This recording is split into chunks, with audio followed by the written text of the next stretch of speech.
my friend, you are my joy, you are my comforter, everything I desire. When I feel sad and lonely, you are the first on my mind. Ta-na-na-na, ta-na-na-na, ta-na-na-na, ta-na-na-na, ta-na-na-na, ta-na-na-na, ta-na-na-na, ta-na-na-na, ta-na-na-na,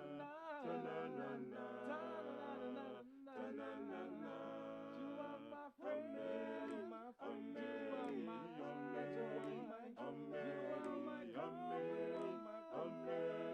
everything I desire. When I'm so sad and lonely,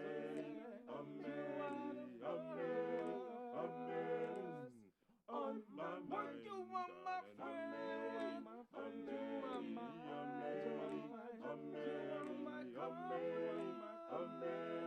everything I desire. When I'm so sad and lonely, you are the first on my mind.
Amen.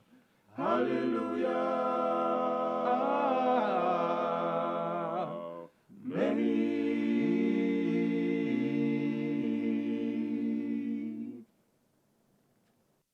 Good night to you, our viewers. Welcome again to another episode of Reparations Now. Well, I must say to you, you just heard the Dynamic Force, our very own local Guyanese group, and they are some wonderful young men with some good talent. Well, we bring to you this evening our program as usual. In studio here tonight, we have with us Sister Penda Guyan and Brother Eric Phillips, Chairman of the Guyana Reparations Committee. Tonight, we will be bringing to you a video on with President Granger's speech on the 1823 commemoration. Then we will have Sister Penda on the Do You Know? Next, we bring to you a documentary on South Africa and land. And we also present to you Guyana Reparations Committee Land Claim. We bring to you another brief documentary on Ethiopia. And we also have a surprise for you. Yes, we discuss tonight our Guyana Reparations Library. And then we close out with ABC for youths. At this time, I would love to call on our technicians for our video by His Excellency, President David Otto Granger, at the 1823 commemoration.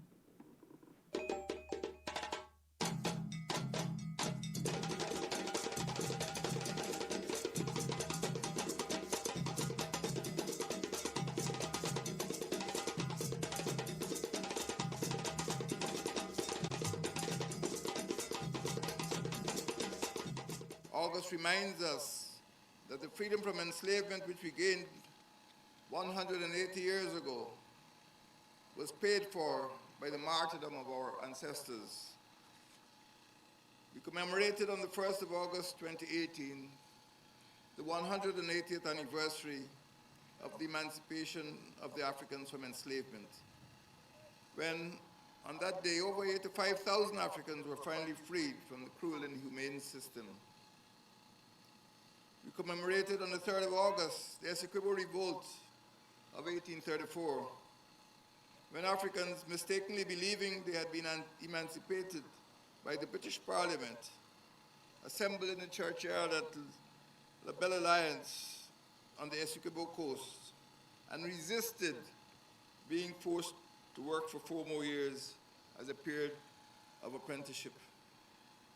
We commemorated this month also the Maroon Rebellion of 1795 on the West Demerara. We assemble here today to remember the martyrdom of over 200 Africans 195 years ago in the Demerara Revolt of 1823. The revolt, involving more than 11,000 Africans across more than 55 plantations along the east coast of Demerara, was the largest revolt of enslaved Africans in Guyana and was one of the most significant events in the dismantling of the slave mode of production in the Caribbean. The Demerara Revolt degenerated into a massacre when the British West India Regiment and other forces deployed attempted to quell the revolt, opening fire upon a group of 2,000 Africans at Bachelor's Adventure, slaughtering more than 200 of them there in one morning. The rebels were pursued along the east coast of Demerara. They were brought to hasty drumhead trials, most lasting just a few minutes, found guilty on the basis of flimsy evidence, and sentenced to be executed. Those sentenced to death were tied to trees and shot immediately. Their corpses were laid side by side on the ground, decapitated, and their heads placed on poles on the public roads in front of the plantations along the east coast. Other public executions followed the formal court-martial in Georgetown on the 25th of August, 1823. Those public executions took place on the militia parade ground, which today is called Independence Park in Cummingsburg. Ladies and gentlemen, Your Excellencies, the Demerara Revolt was suppressed, but it ignited the flame of freedom. News of the bloody suppression of the revolt triggered outrage in Britain. The revolt's role in the passage of the Emancipation Act 10 years after in 1833 is undisputed. The Cooperative Republic of Guyana has designated the 20th of August as Demerara Martyrs' Day in homage to the victims of the Demerara Revolt. This day and this ceremony remind us that freedom was not an imperial gift, but was won through the sacrifice and the martyrdom of our ancestors. I urge Guyanese to continue to commemorate this event. I urge future generations to remember that freedom was bought at a high price of the martyrdom of hundreds of Africans on the 20th of August, 1823.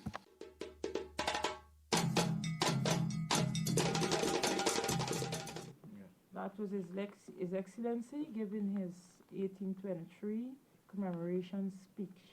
I guess I was so anxious for that video that I forgot to acknowledge our member, Sister Olga Bacchus, who is here with us in studio. Sister Olga, I hope I can find a way to make up for that with you.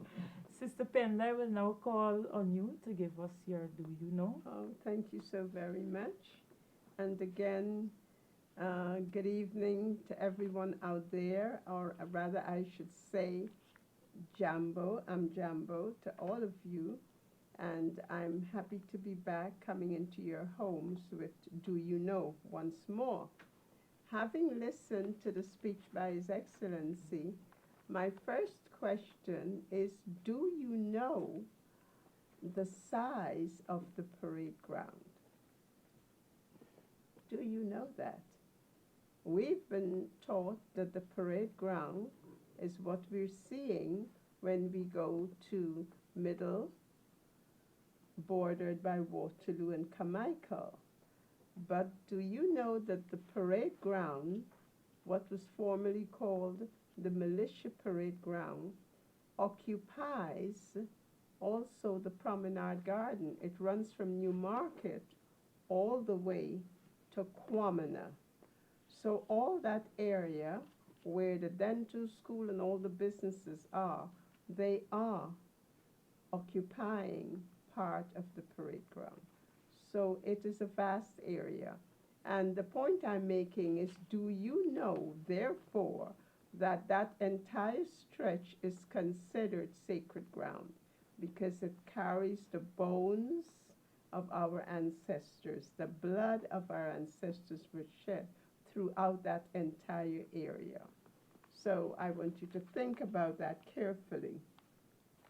Now, do you know that Kwamina had two sons? Do you know the names of those sons?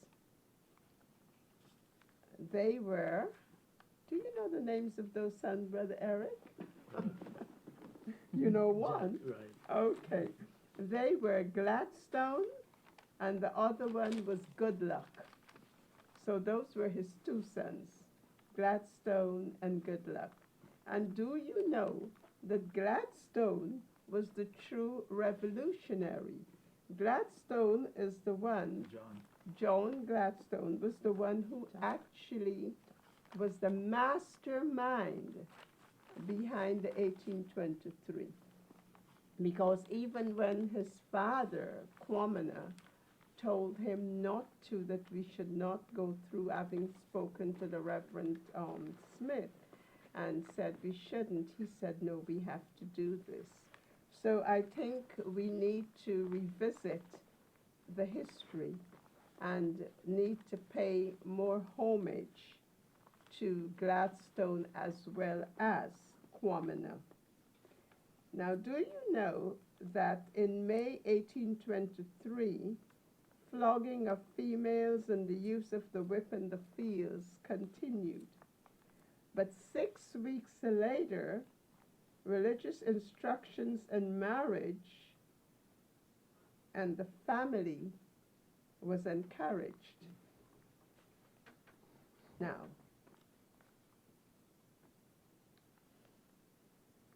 do you know that on Sunday, the 17th of August, 1823, Africans from Le Souvenir rebelled and placed a number of the planters in punishment stockades. The important thing, however, to realize is that they did not kill or harm anyone. They just placed them in the stockades. The reason they did this is that they wanted land, and they wanted 3 days in the week besides Sunday for themselves.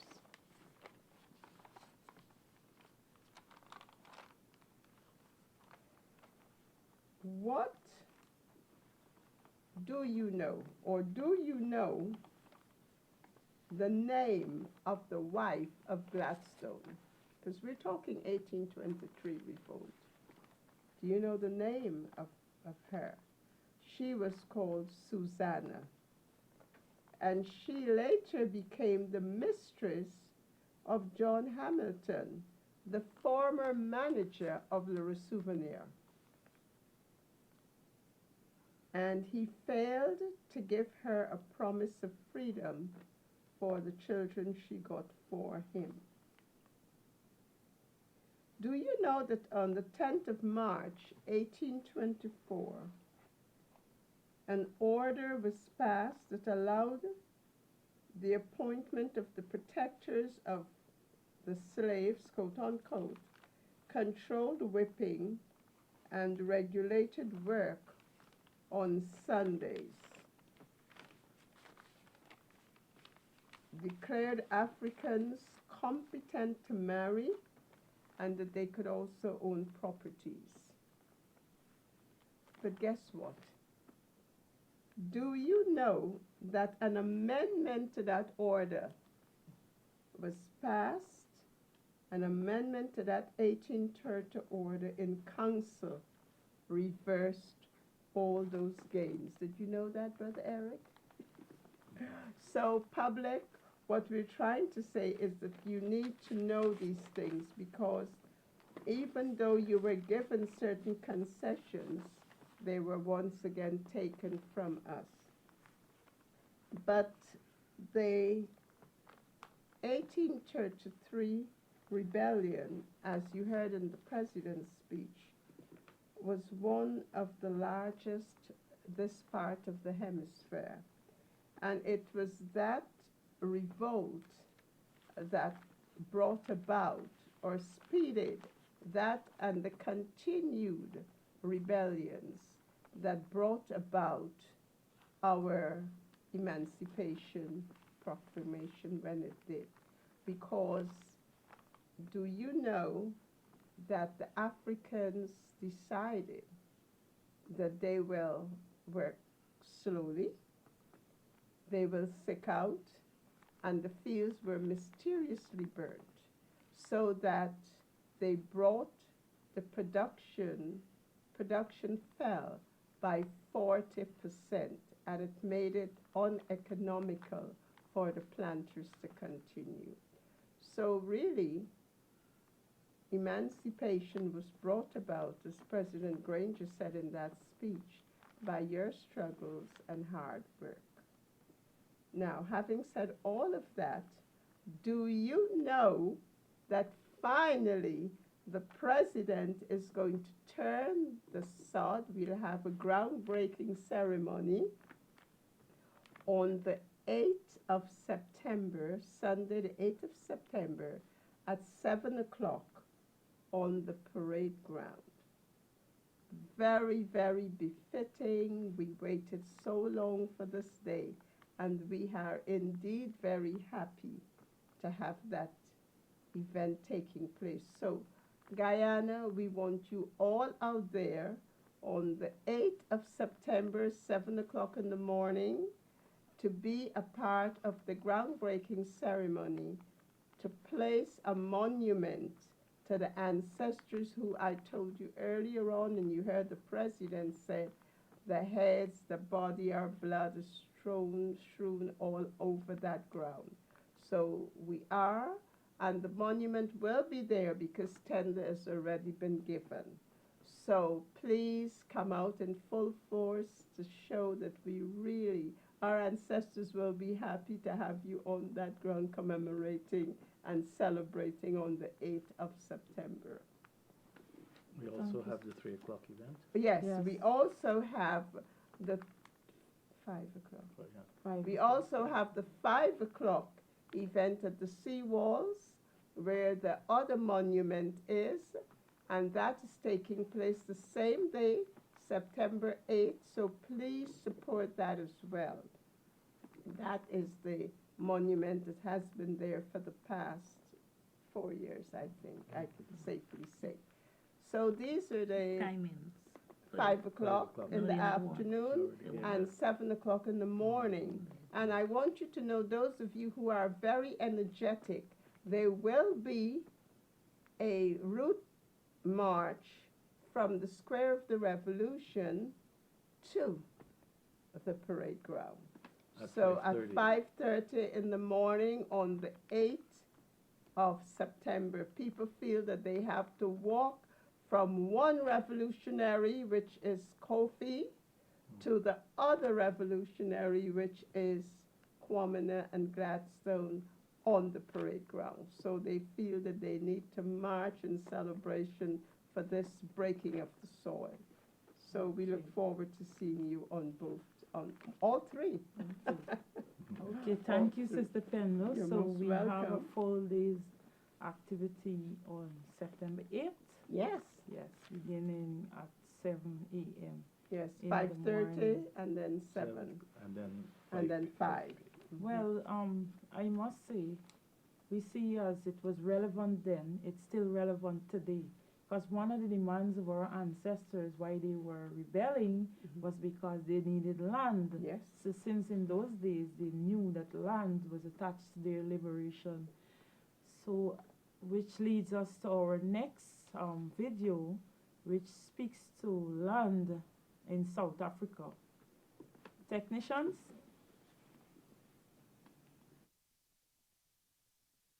President Cyril Ramaphosa's government in South Africa is facing a fierce debate over an age-old problem: land.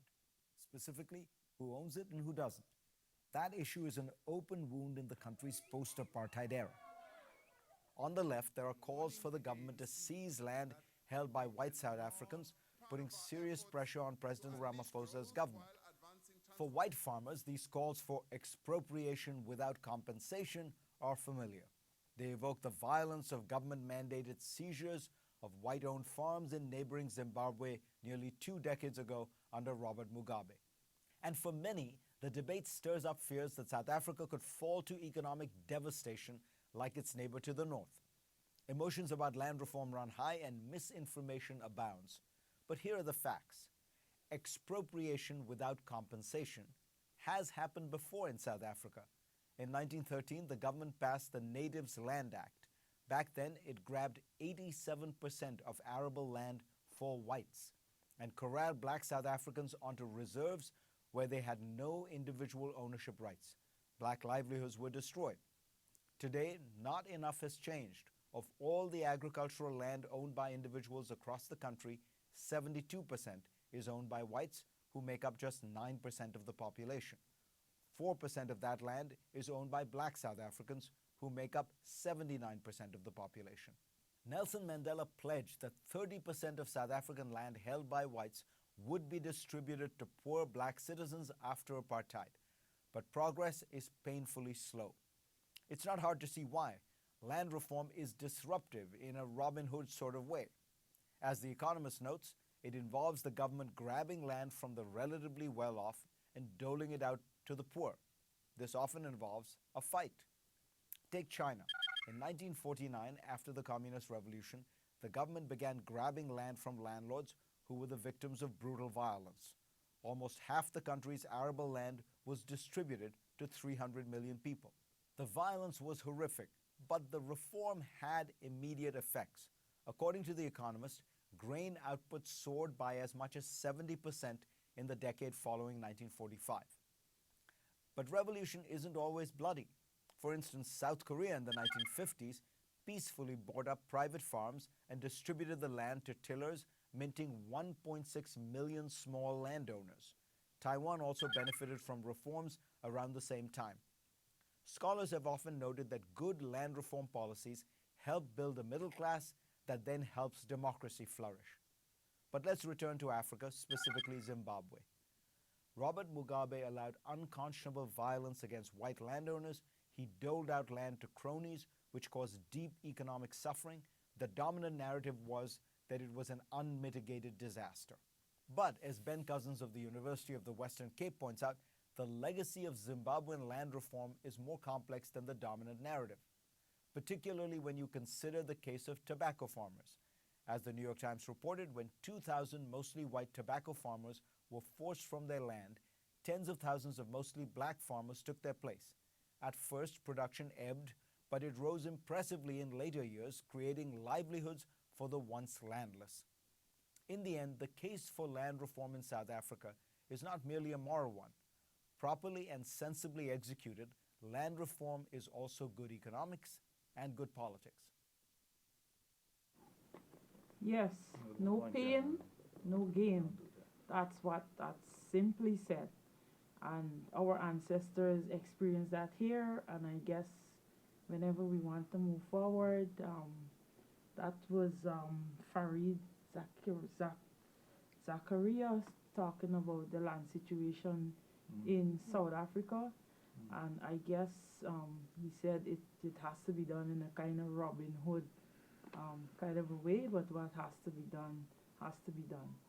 Well, as most of us may know by now, Guyana Reparations Committee has a land claim. It's the fourth book in our publication called the Guyana Reparations Story. Brother Eric, let's hear your views on the South Africa land documentary and talk about our own local land claim. Thank you, Sister Esther. The important thing is that land is generational wealth. And in Guyana, 473,000 of our ancestors died to build Guyana. True. And got nothing. Whereas the government of Guyana in 2016 passed an Amerindian Act of 2006, which gave Amerindians in Guyana 13.8% of Guyana, and they're now pushing to get 25% of Guyana.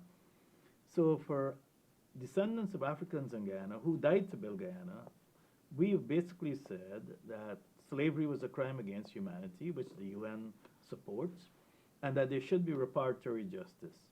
Our ancestors cleared 15,000 square miles and died doing it in brutal slavery over 200 years.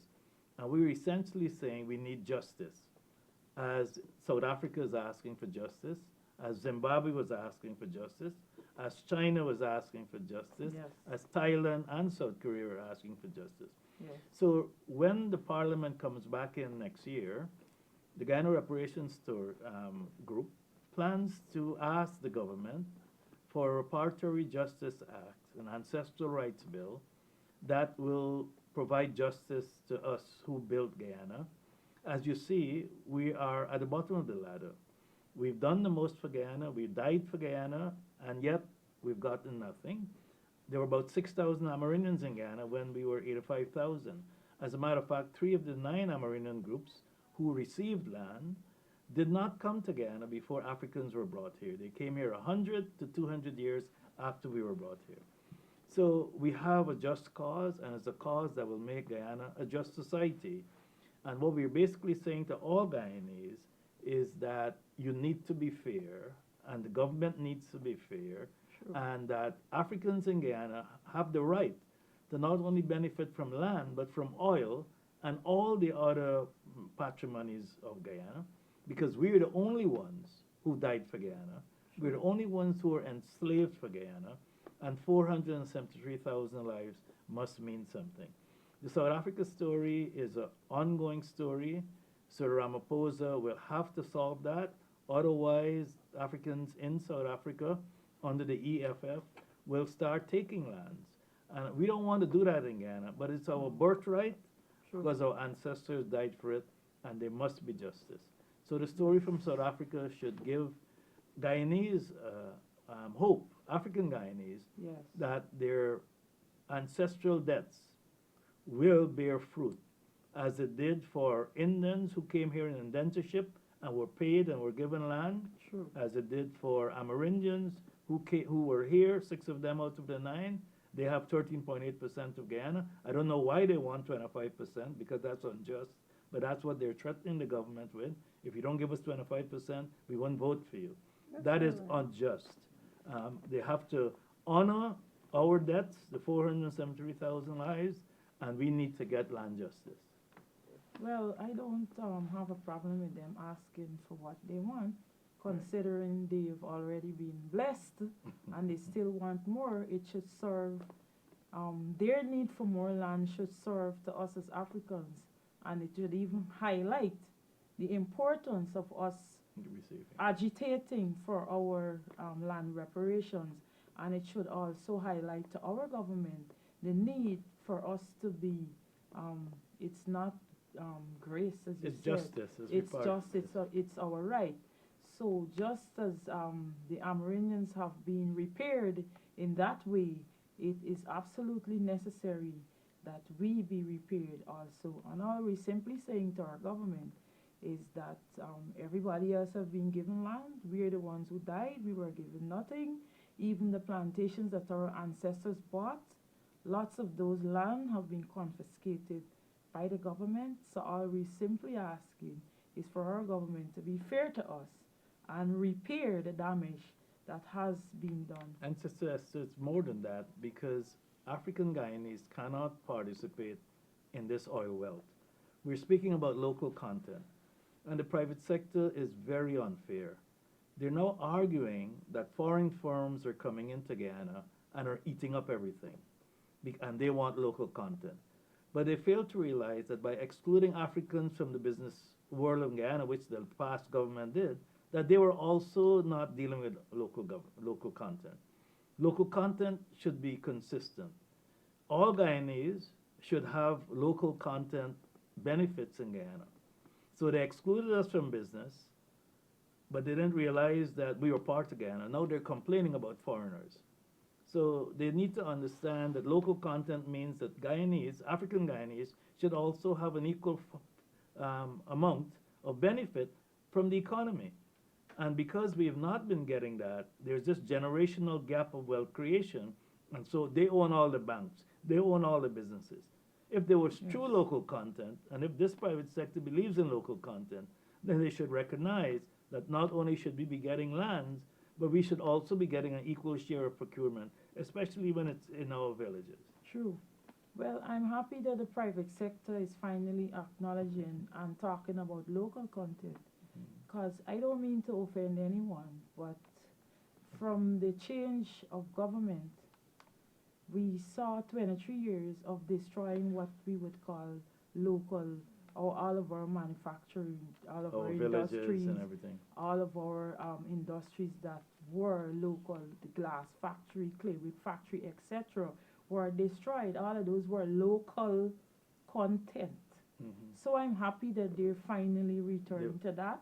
I hope they think about it and consider the motto of Guyana, one people, one nation, one destiny, and just don't think about themselves anymore. But that's what And they're I doing. think- That's why they're still arguing about local content, but they never involve us in that discussion of local content because we are African Guyanese and we don't count. The other reason I'm happy they're talking about local content too is that way I think they're becoming aware that they can't continue to depend on government contracts, that the private sector in any country should really be focusing on developing industries, real industries, to provide jobs. So, Sister Penda, do you have anything to add to that discussion? Oh, as far as the land is concerned, I feel that it's a very important thing. Our ancestors, as I said in the Do You Know, the reason that we were coming to Georgetown is because, and we placed them in stockades, is because we were demanding land. We saw the significance and the importance. But let me just add to what Brother Eric is saying. I don't know how many people are aware that in 1838, when we started accumulating in order to buy those plantations, that we were the only persons who actually owned the land in this country. We bought it. And Yes, we we bought bought it it. because the planters, they were leasing land Yes, they were. from The Britain. crown. Yeah. Yes. We were the ones that owned it. And what is strange is that we were the first landowners. We owned so much land, and now we have very little because it's all been taken away Well, in there a were- very there were- corrupt yeah. manner. There were 12 actions taken against us Yes. that took away our land. 15, Brother Eric. 15, right? 15. Yeah. And then, of course, the previous government for 23 years starved us. True. Starved our villages, starved our businesses, and that's important. And the next event we have, the next Reparations Now, we want to talk about the East Indian colonization plan Plan, of precisely. 1990. But that's for another time, Okay. because that also deals with I land. know, Sister Bacchus, I can't allow you to go to sleep on us in that corner. I know you're a soldier of no mean order and plain spoken. Let's hear your two bits on the land. Well, according to the truth, we must and we will have our land in the time to come soon too. Soon. Soon. Soon. I like that. We will demand it. Yes. Yes. And we also looking forward to get our culture, get back up Yes. our culture, African Well, culture. I don't want to use the word demand because we are commanding, because you see, Brother Eric and others have been making We applications. will legally demand. and- It's a and- legal and- issue It's for legal, us, yes. because it is not, it's about justice. Yes. So it's a legal issue. Yes, it is. The government has set a precedent. The Amerindian Act of 2006 is a reparatory justice act that legally repaired Amerindians. Yes. We need to be repaired if Ghana is going to be a just state. Yes. And if you're going to talk about a good life for all, then you have to work at the things that are broken, and you have to fix the things that are broken. And African descendants in Guyana are definitely broken and needs to be fixed. So I think the doctor will have to look at the patient. At this time, I would love to call on our technicians for our video on Ethiopia. Hey guys, what's up? It's Amina. Today I am super excited because I am coming at you with my Ethiopian facts video. This was a highly requested video and I'm more than happy to be doing this. You guys already know my husband is Ethiopian. I love Ethiopia. I've fallen in love with the culture and the people. So without further ado, let's just go ahead and get started. Let's start off with the basics. Ethiopia is a country. It's located in Eastern Africa. More specifically, it's located in the Horn of Africa. Ethiopia was actually founded in 980 BC, making it one of the oldest nations in the world. One of the coolest things is that a lot of scientists have agreed that human life started or evolved or originated from Ethiopia. So we have the famous Lucy. Her bones was founded in Ethiopia and she dates over 3 million years old. Some people do believe that the word Ethiopia derived from the Greek form, which means burned faces. On a side note, a lot of Ethiopians also believe that you can find the name Ethiopia in some other ancient books as well. I'm just gonna go with the Greek form / meaning. If you're Ethiopian and watching this, please don't get mad at me. You will hear the word Habesha a lot. Habesha means Ethiopian. The interesting thing about Habesha though is that it's kind of just used outside of Ethiopia. I asked my husband, he said they don't really use that word inside of Ethiopia. The capital city of Ethiopia is actually called Addis Ababa, which means new flower. This next one is something that Ethiopians will tell you very, very proudly. Ethiopia is the only country in Africa that was never colonized. They actually defeated the Italians twice and remained independent. Today there's over 100 million people living in Ethiopia as of 2017. It is the second largest country in Africa by population, following Nigeria, of course. The official language of Ethiopia is Amharic. However, there's actually over 80 different languages and variations of those languages that are spoken. Ethiopians are actually the only group of people in Africa with their own indigenous alphabet. One of the most unique things about Ethiopia is that they have a completely different calendar and timing system. So in the Ethiopian calendar, they're actually behind. As of 2017, it is the year 2010. They have 13 months in the calendar year, and the 13th month has 5 days. Unless it's a leap year, then it has 6 days. The time is counted differently as well, so 6 o'clock would actually be 12 o'clock in Ethiopia because they believe that the time should start when the day starts. So it's kind of makes sense when you think about it like that. So coffee, everybody loves coffee. Coffee was first discovered in Ethiopia, which is no surprise. It is the largest producer of coffee in all of Africa. And Ethiopians have a whole ceremony for coffee. I plan on doing a coffee ceremony on my channel one day, so stay tuned for that. I'm so sorry if I'm gonna mispronounce any of these names. Abebe Bikila was the first African to win the Olympic gold medal in 1960. The cool thing about him is that he won the race barefoot. He won again 4 years later in Tokyo, and he became the first person ever to win the race twice, setting a world record. unconquered. Ethiopian Emperor Menelik II was actually the first person ever in Africa to drive a car, and that was in 1907. Esegedich Asefa became the first African female to fly an airplane. Ethiopia actually was the second country in the whole world to own and operate a Boeing 787. I thought that was really cool because I have an aviation background and I know how special those planes were. I remember it being built and manufactured,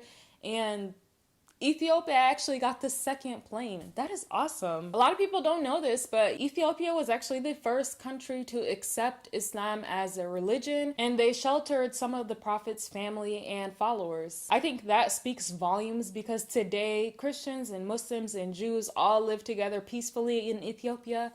And that is a beautiful thing. Today, Ethiopians practice the three Abrahamic religions: Judaism, Christianity, and Islam. The majority of Ethiopians are actually Orthodox Christian. The Ethiopian Orthodox Church is actually one of the oldest forms of Christianity found in the world. It came to Ethiopia from Egypt. This next one I find really cool, no matter what religion you are. It is strongly believed by Ethiopians and by others that a place called Aksum in Ethiopia holds the Ark of the Covenant. Inside of the Ark of the Covenant is actually the 10 Commandments that God gave to Moses. The actual 10 Commandments, as well as like a obelisk, I'm not sure how you pronounce that, but yeah. The Ethiopian Emperor Haile Selassie I is actually considered the son of God for Rastafarians. We all know Bob Marley was a Rastafarian. The whole story behind Rastafari is actually pretty interesting, and I will leave a link down below. I'm not going to say it right now because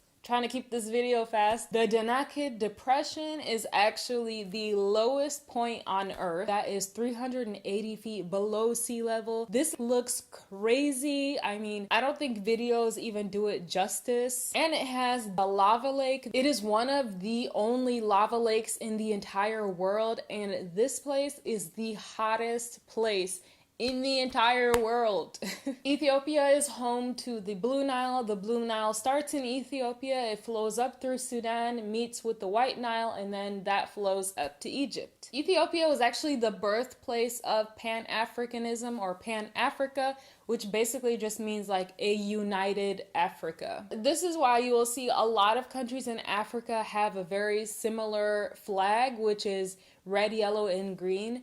They have all taken that sort of Pan-Africa symbolism, and it actually led to the birth of the African Union, which is located in Ethiopia, obviously. Vegetarians. If you are a vegetarian, Ethiopian food is going to be your best friend. Ethiopian food is actually considered some of the most healthiest food in Africa. They have a lot of vegetarian and vegan dishes, so many different unique tastes. It's definitely one of the most underrated ethnic foods that's out there. Raw meat. Yes, people in Ethiopia eat raw meat. I would like to add, though, that there's a lot of people in the world that eat raw meat. It's not just Ethiopia. They eat raw meat in Sudan. I've seen it in Lebanon. If you've ever eaten sashimi, and some fish and sushi is raw meat. So I'm not really sure why when Ethiopians eat raw meat, it's seen as a big deal because, like, the majority of the world does it.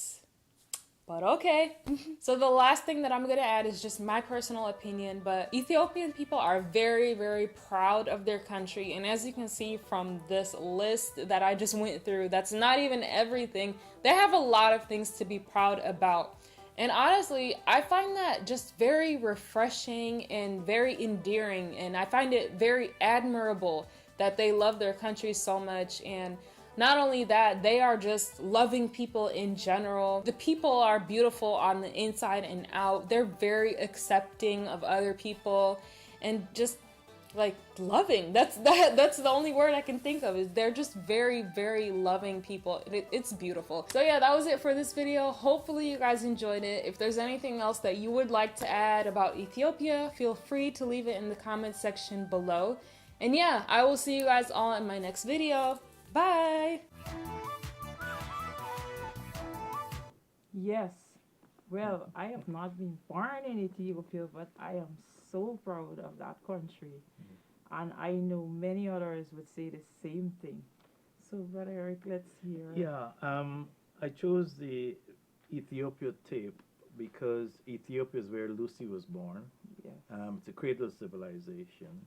And of course, we have Rastafari throughout the Yes. region that are Yes. fighting for reparations. Yes. But we must also recognize the simplicity of the dressing. Ethiopian dressing is so beautiful, Yes. so simple, so colorful. And also, we need to know that Africa has 54 countries. Yes. When you hear Africa, people think it's a continent. Ethiopia is one of 54 countries, and in Ethiopia, there are 80 languages. Yes. There they are 3,000 tribes in Africa and 2,000 languages, and people do not know that. True. So you need to know yourself. You need to know about Africa. Look at Sister Pendon. This is West African dress. You're more Ethiopian. This Well- is Ghanaian. And Sister Bacchus is Guyanese. Guyanese. Yes, well, she'll get there. She's Guyanese getting African. there. Yes. Well, more specifically, I wanted to also highlight the fact that we had a wonderful activity on the Pan of Gardens Yes, today. based on Ethiopia, where we had Brother Tafawi Neka. He's Ethiopian. He spoke briefly about mainly about the calendar, and he explained why they celebrate New Year in September, which he said that is the only month of the year where there is 12 hours in the day and 12 hours in the night, and Ethiopians believe, or no, I should say, that and is even confirmed in the Bible, and we should know that Ethiopia has one of the oldest versions of the Bible, that creation of heaven and earth began in September, which And then is the Rock Church, which yes, she didn't mention. yeah, well, we did mention the Lalabella Lalabella churches. Church. All of that was talked about. And we have Should Sister be. Sami there now. Yes, talked about today. And I wanted to mention, I have to say to you that our sister Ijanya, that was here with us from Shashamaniland, giving us a full report. We have to give a word of prayer for her. She's facing some health issues at the moment. I trust as we even mention her name, our angels go forward and give her Yeah, some well, Sister Bacchus healing- will pray for her. You know, healing she's for our her, healing for spiritualist. her. She's one of our And spiritualists. she's there every Thursday and has been with us. we have quite a few. Yeah. And we don't want Brother Samuels, who I'm sure is looking at our program, to get jealous, because he's one of our spiritualists too. Sister Pen, do you want to Yes, say do you anything have about anything to add? Ethiopia? Yes, I love Ethiopian people. I really do. It's just that I get a little disturbed when information is given, and it's kind of iffy because she was talking about the covenant and the 10 commandments that God gave to Moses.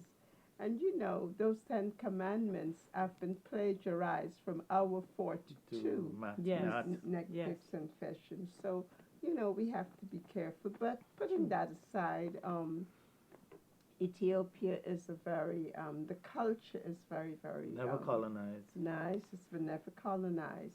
And one of the things that is really, I mean, and they fought so hard The Italians. to maintain their culture and the togetherness, because at one point, if you remember, they were trying to separate it. You had Ethiopia and Eritrea, Yeah. and the people were so unhappy.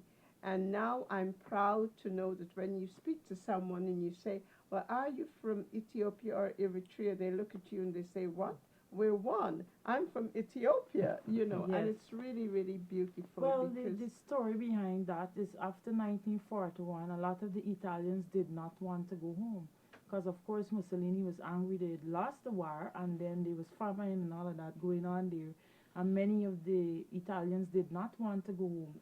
So Eritrea is mainly occupied by Italians who stayed over in Ethiopia. And what is touching, because even though they had just finished throwing mustard gas on the people and the animals and caused so much chaos in Ethiopia, His Majesty was so, he even passed a decree, because the Ethiopians were still killing them whenever they found them. And he said, not a strand of hair must be touched on an Italian. And so he gave them that little part where it's called Eritrea today, so that they could stay.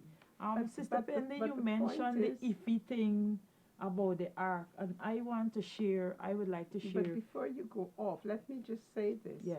The problem with Eritrea, and it was because of the port. See, the fighting was, they wanted to separate and to control the port. That was the key. By the way, Ethiopia is one of the seaport. fastest growing economies in Africa, like Rwanda. Yes, and the seaport there was Assab. It's the only seaport I know the history. And so they wanted control of that port. That was the big issue. You know, it's control. It's yes, always because control. other than that, Ethiopia is landlocked. Yeah. I wanted to mention, I wanted to mention briefly His Majesty remarks in relation to the ark, because as you mentioned, we want to put aside the iffy things. When questioned about the ark, His Majesty said, and he said that box full of blasphemies, and he was one of the persons, and they said it was during his reign, that was the only time the ark wasn't brought out before Ethiopia, when it was in a war, in a challenging situation. His Majesty did not see the ark as anything sacred to be. He considered it as a box of blasphemies. That's how he described it. So we have to touch now on our reparations library. We had expected Brother Jonathan Adams to be here because he's the one spearheading that, I think, Brother Eric. But I know you're well affaded what's going on with that. We're working on creating 4 to 5 small booklets that will allow us to know ourselves. So apart from the Ghana reparations story, which is one book, we're looking at the relationship between Africans and Indians, the relationship between Africans and Amerindians, the relationship between Africans and the Portuguese. We're going to write something nice on Kofi and Damon and Kwamina.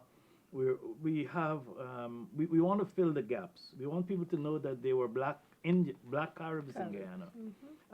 We want to talk about land. We want to talk about our customs. We want to speak about a village movement. We want to talk about the tribes that came from Africa. We still haven't really clarified which tribes came from Africa. We know Kwamina came from Ghana, but he was not Akan. We know Kofi is from Ghana. But there are many other countries. So within the next 3 months, we plan to produce 40 booklets. We'll have the East Indian colonization plan. We'll have the entrepreneurial DNA of Africans, who we are, because we've inherited that. So a lot of things will be written, and we're writing them in booklets of maximum 16 pages so that our young people can read them. Okay, thank you for that. Brother Eric, we'll also be having, I hope we're having that little booklet on the African women in the... Yes, African women, African heroes, we've lost them. We know about Susanna, we know about African Jeanette. We know that there were 5 women involved in buying Victoria. Their names are lost. We need to resurrect them. We need to honor them for what they did, because the role of women in slavery have just been wiped off. And we need to make sure that people understand that they were equal partners. They suffered as well. And many of them were warriors. You know, for a long time, somebody or persons have been trying to hide or sweep under the carpet the role the women actually played in the revolution. And the role they're playing today. Yes, they still are playing. Still precisely. Yes, now we'll call on our technicians for a brief video on the ABC. I know a lot of people get accustomed to saying the word kids, but whenever somebody asks me, how are your kids? I say, do I look like a goat?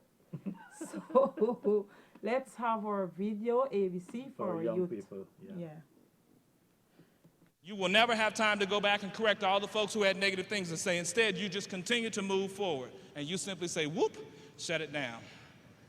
So with that said, I'm going to leave you with this final thought from the very first book I wrote called The ABCs of Life. I'll be outside. We got a couple copies. I ain't bring that many. I'm sorry. I will apologize in advance. But the ABCs are so simple, it goes this way. Simply says, take the A to accept the challenge. Take the B to believe in the cause. Take the C and know that the choices you make, not the chances you take, determine success in life.